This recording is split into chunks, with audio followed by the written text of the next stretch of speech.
Once upon a time, a very long time ago, a lady sat in her rocking chair. She was thinking how much she would love to have a little baby. One bright and sunny day she was in her garden. Suddenly she saw a beautiful flower fairy sitting on a sunflower. The lady said, "Hello, I have never seen anyone like you before." The flower fairy said, "You seem like a very kind person. I can grant you a wish. Would you like that?"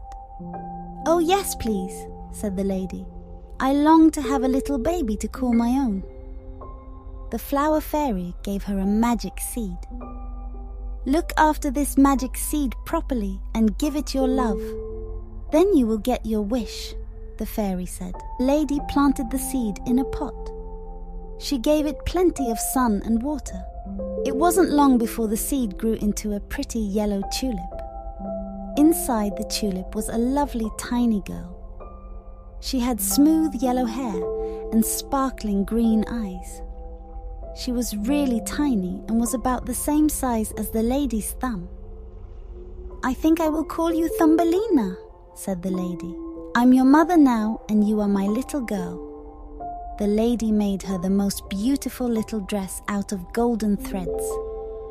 Every day, Thumbelina helped her mother with the housework. Thumbelina sang while they worked. She loved singing and had a lovely voice. Thumbelina and her mother were very happy.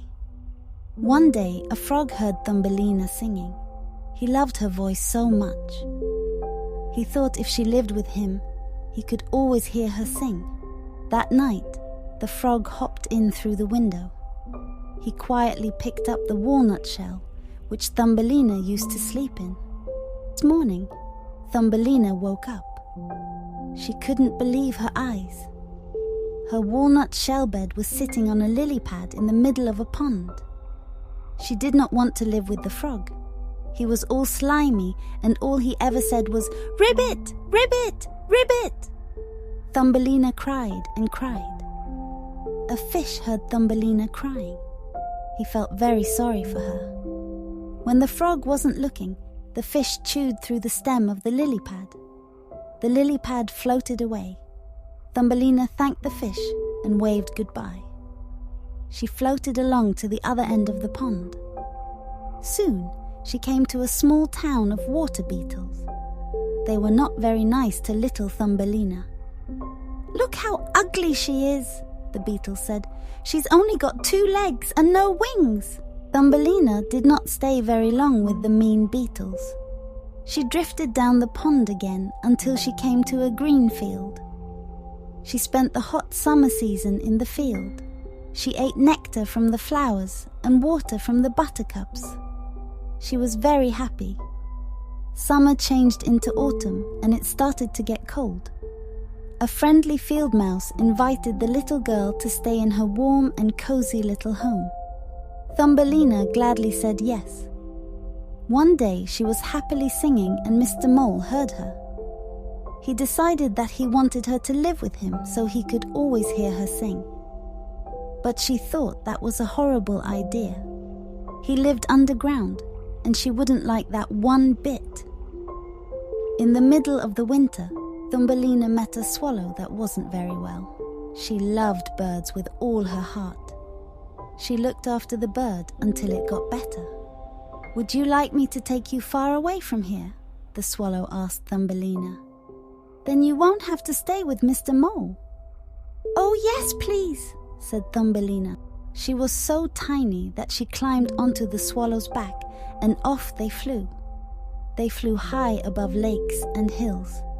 Thumbelina held on tight. Then the swallow landed right by his nest close to a field. The meadow was warm and there were lots of the prettiest flowers you've ever seen. "I will live in my nest," said the swallow, "and you can live in one of these flowers." The swallow flew her over to the prettiest flower in the field. In the middle of the flower stood the handsome fairy king. He was exactly the same size as Thumbelina. He had a crown made of the tiniest flowers on his head. As you can imagine, Thumbelina and the fairy king became the very best of friends. And when she made friends with all the other flower fairies, she was as happy as can be. One day she asked the swallow to take her back to her mother. Off they flew, and when they landed in the garden, her mother was so glad to see her. "I'm home, mother," said Thumbelina. Thumbelina told her mother all about her adventures, and the tiny girl and her mother lived happily ever after. Please like, subscribe and share the channel.